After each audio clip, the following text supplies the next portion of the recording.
Our study this morning is Psalm 139. Psalm 139 has been called the crown of the Psalms. I know everybody knows and loves Psalm 23, but Psalm 29 tells us so much about the attributes and character of God. So we really need to understand what God is like, because it makes so much of a difference on how we live as believers. So this morning, we want to look at Psalm 139. We want to see the characteristics of God, the attributes of God that are revealed there. And there will be 4 attributes of God revealed. The first attribute of God that we see in Psalm 139 is that He knows me. The theologians would say He is omniscient. He sees all things. Let's read verses 1 through 6. You have searched me, Lord, and you know me. You know when I sit, when I rise. You perceive my thoughts from afar. You discern my going out and my lying down. You are familiar with all my ways. Before a word is on my tongue, you, Lord, know it completely. You hem me in behind and before, and you lay your hand upon me. Such knowledge is too wonderful for me, too lofty for me to attain. Now, the first thing I want you to note here in these verses are the personal pronouns. You have searched me. You know me. You know when I sit down, when I rise. You know my thoughts. You know my going out, my lying down, all my ways. God knows everything about us. Indeed, He knows everything about everything. As I said, theologians call this the omniscience of God. God knows everything equally all the time. There is nothing that He knows better than anything else. He knows everything perfectly. There is no place where His knowledge is lacking. He's not an expert in some areas and a dummy in other areas. He knows everything perfectly, and there is no lack in His understanding or His knowledge. In verse 1, He is addressed as the Lord. Now, when you see in the Bible, the Lord, L-O-R-D, all in capital letters, that is Yahweh, the eternal covenant name of God. O Lord, O Yahweh, you have searched me and you know me. The word searched in the Hebrew is a word that was used of mining, of digging down and looking for precious stones and precious elements. And it carries the idea of digging deep. God digs down deep into us. He knows us as deeply as it's possible for us to be known. You have searched me. You have digged down into me. And the psalm shows us 5 things that God knows about us in verses 2 through 5. He knows what we do. That's in the first part of verse A. You know when I sit down and when I rise. So you know when I'm resting, and you know when I'm active. He knows what we're doing. He knows what we think. In the second part of verse 2, you perceive my thoughts from afar. And in the Hebrew, that word from afar is from their origin. God knows where your thoughts came from. You know, have you ever had a thought pop into your mind and you wonder where it came from? Where did that come from? Well, God knows where it came from. He knows the origin of our thoughts. He knows what we think before we think it. He knows what I do. He knows what I think. And He knows where I go. In verse 3, you know my going out and my lying down. Going out refers to what we do during the day. And the lying down is what we do at night. God knows us day and night. He knows us when we're awake and when we're asleep. And He knows, in verse 4, what we say. You know Before a word is on my tongue, you, Lord, know it completely. God knows what we say. He hears us say it before we say it.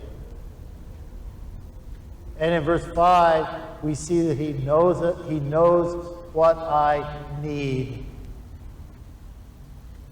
You hem me in behind and before. You lay your hand upon me. God completely surrounds us behind, speaking of our past, before, speaking of our future, and laying his hand upon us at the present time. He knows our past.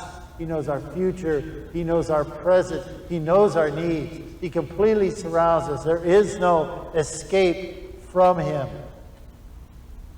And this knowledge, knowing that God knows us, gives the believer security. He knows what I need. He provides for me. Even before I ask, he already knows what I have need of. It gives us a sensitivity to obey. God sees us. He sees what we're thinking. He understands our motives. He knows what we say. You know, he knows that evil thought. He knows that cutting word. And so this gives us a sensitivity to him, to obey him, because, I mean, he knows what we're about. He knows our motivations. And then it gives us, the believer, a sense of sobriety. God knows our sin. He knows that evil thought. He knows that thing that you do in secret. He knows those words that you speak, even the words you don't speak that you keep to yourself. He knows your thoughts. And because he knows my sin, well, it's a motivation for me not to sin. So God knows me. He knows me perfectly. He is omniscient. And secondly, God is with me. Verses 7 through 12. Where can I go from your spirit? Where can I flee from your presence? If I go up to the heavens, you are there. If I make my bed in the depths, you are there. If I rise on the wings of the dawn, if I settle on the far side of the sea, even there your hand will guide me. Your right hand will hold me fast.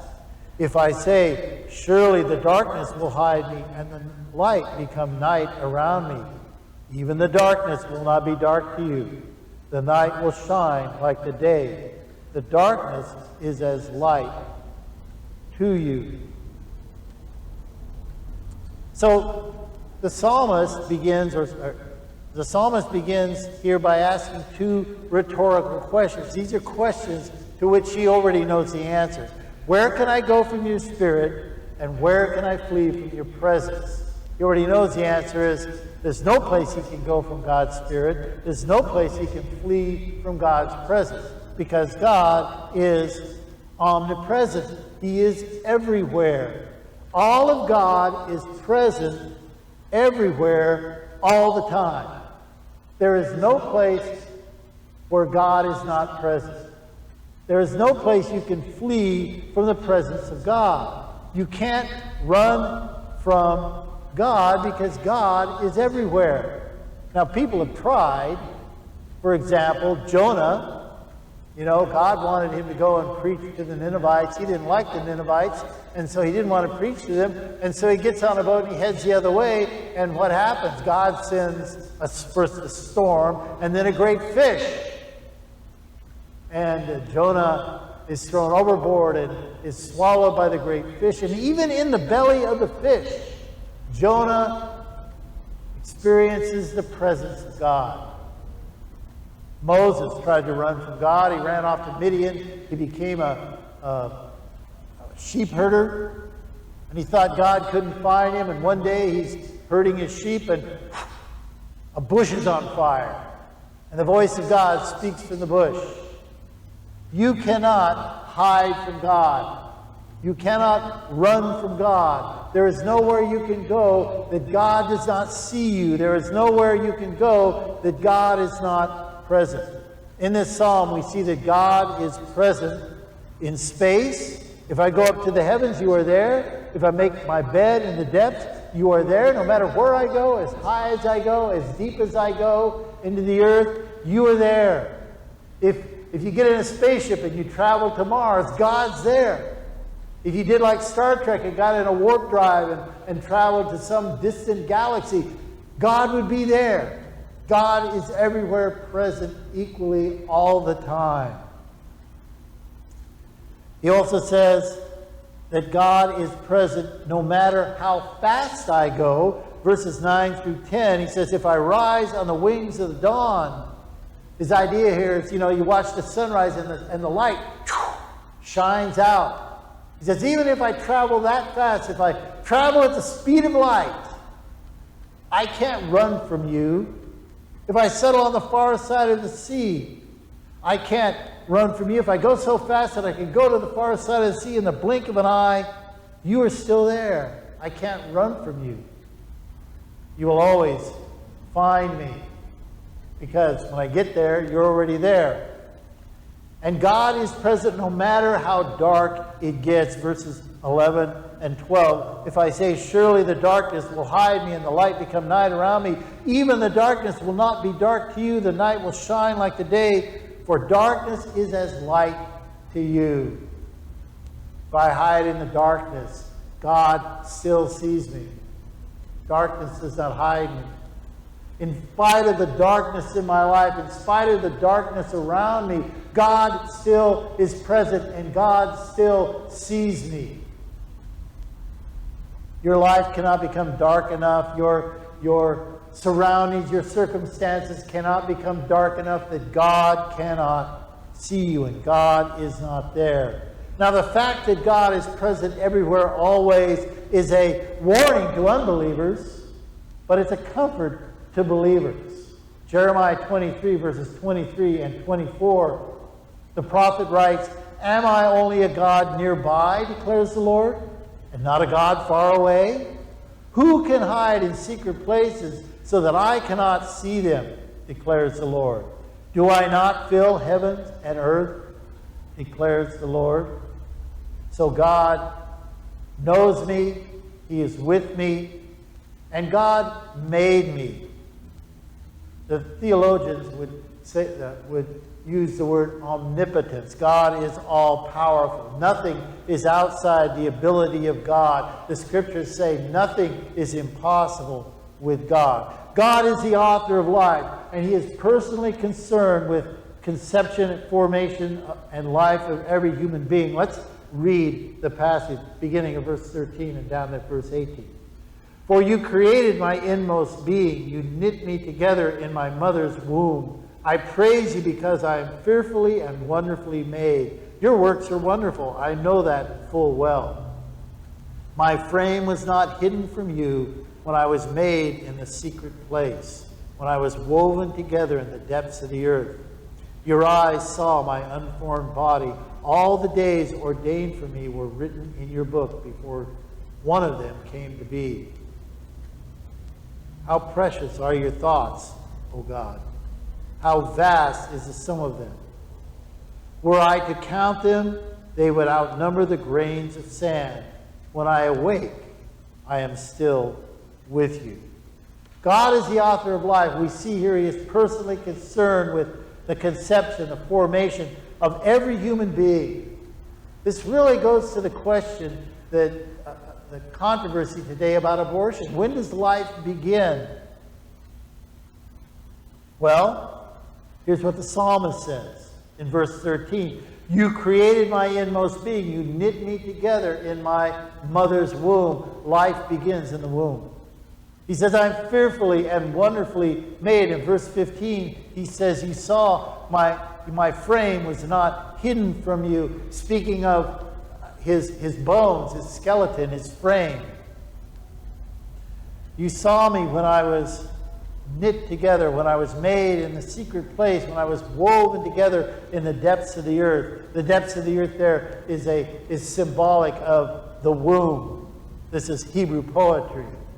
When I was made in the secret place, when I was woven together in the depths of the earth. Doesn't mean we're made in the middle of the earth, but we're made in the depths of the earth, in our mother's womb, in the secret place. And God wove us together. He put us together there. Woven together is the way the NIV translates it, but the word really means to embroider. In the book of Exodus, it talks about the beautiful embroidery with which the veil of the tabernacle was decorated. And that's the word that's used here. We are the embroidery of God. God personally wove us together. He personally knit us together in our mother's womb. We are His creation. Your eyes saw my unformed body. You know, some people say, well, that fetus can't be a child. It doesn't have arms. It doesn't have legs. It doesn't look like a human being. Oh, when does a human become a human? When God gives the spark of life at the time of conception. Verse 16, he says, all the days ordained for me were written in your book before one of them came to be. Even before I was fully formed, even before I lived even one day, my days were written in your book. Does that mean that God knows, everything about us? Yes. Does that mean that I'm a robot, that I only have to move forward and fulfill the destiny that God has placed upon me? No, because we have free will. One of the greatest, most precious gifts of God is our free will. But God sees us. He knows us. He knows the number of days that we will live. Verse 17 and 18, David thinks about this and he says, how precious are your thoughts? How vast the sum of them. Were I to count them, they would outnumber the grains of sand. When I awake, I am still with you. David says, we don't know here whether he's talking about God's thoughts about him or his thoughts about God. Either one could be true. But I think he's probably talking about God's thoughts about him. And he says, your thoughts, how precious to me are your thoughts. The very idea that God is thinking about me, that He loves me and cares for me, He's concerned about me, and He thinks about me. Those thoughts, David says, are countless. They would outnumber the grains of sand. And he just sort of in amazement says, when I awake, I'm still with you. You're still there. I'm still here. That story is told of two ministers who were out for a walk together in the country and came up on a barn, and there was a weather vane on the barn, and the weather vane said, God is love on it. One of the preachers became a little bit upset by that. He says, that's not right that they put God as love on a weather vane. Does that mean that God's love is as changeable as the wind? And the other preacher said, no, brother, I think you misunderstand the meaning. I think it means that whichever way the wind blows, God's love is steady.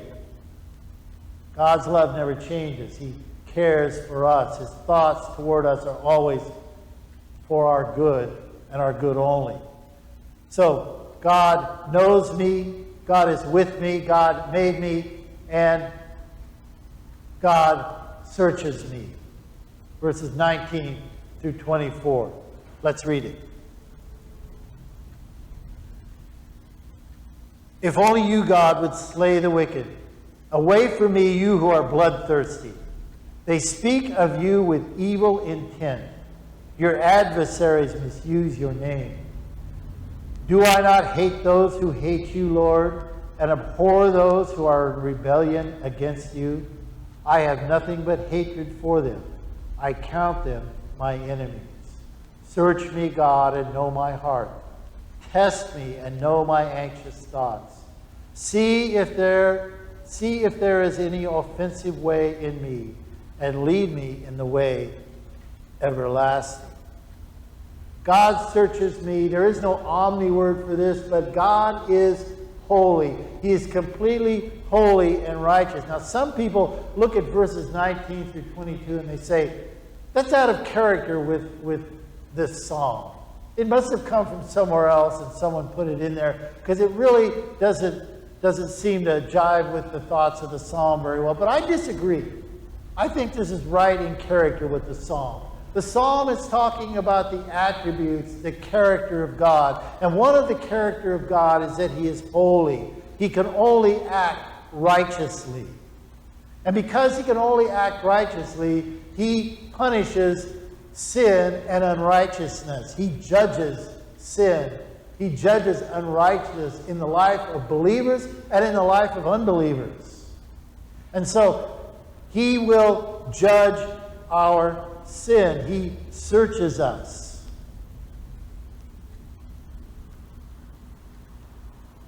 In verses 23 and 24, I want to look at that, and I want to see 3 points of application. After David has written all of this and thought about all of this, he thought about God, how God knows him, how God is omniscient. He thought about how God is with him, how God is omnipresent. He thought about how God made him and made all things, that God is omnipotent, and he sees that God is completely holy and righteous, and that God searches him. And when he thinks about all of these characteristics of God, he responds with a prayer. Verses 23 and 24. And this ought to be our response. In light of God's self-revelation, of his glory and power, of his omniscience, his omnipotence, his omnipresence, and his holiness, this is how we ought to respond. We should ask God, as the psalmist says, "Search me, God, and know my heart. Dig down into me, God, and look in me and know my heart. I open my heart before you. Cleanse me, O God."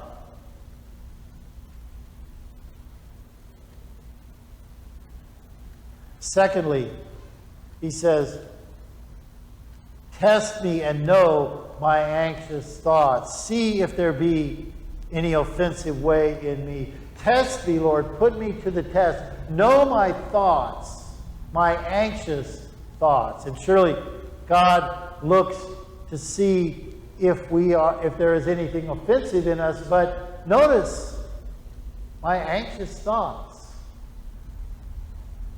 Many of us in these days are struggling with anxiety and fear. Certainly in these times when things are so disrupted and life is so strange, we may be experiencing a great deal of fear. God says, "I've got you. I know you. I'm with you. I made you. Do not fear." Jesus said, "Come to me, you who labor and are heavy laden, and I will give you rest." Is that what we need today? Is that what you need? You need rest from worry? Find it in trust in God. So we're to pray to God, "Search me and know my heart, test me and know my thoughts, and finally, lead me in the way everlasting." Lead me, God, in the way everlasting. Search my heart, dig down and know me, test me and try me, understand my thoughts, and then lead me in the way everlasting. This is our response, or ought to be our response, to the glory of God, to the attributes of God as we've seen them in this psalm. In Romans chapter 12, verse 1, after 11 chapters of doctrine, then Paul says this: "Therefore I urge you, brothers and sisters, in view of God's mercy, to offer your bodies as a living sacrifice, holy and pleasing to God. This is your true and proper worship." The proper response to doctrine, to teaching, to understanding about God is practice. We understand who he is, what he is like. We understand that he is holy and just. We understand that he is powerful and present with us. We understand that he made us and cares for us and provides for us And so our response is we open ourselves to him. We give ourselves to him without reservation and say, Lord, take me and use me. Be to me, or help me to be to you, all that you want me to be. Let's pray.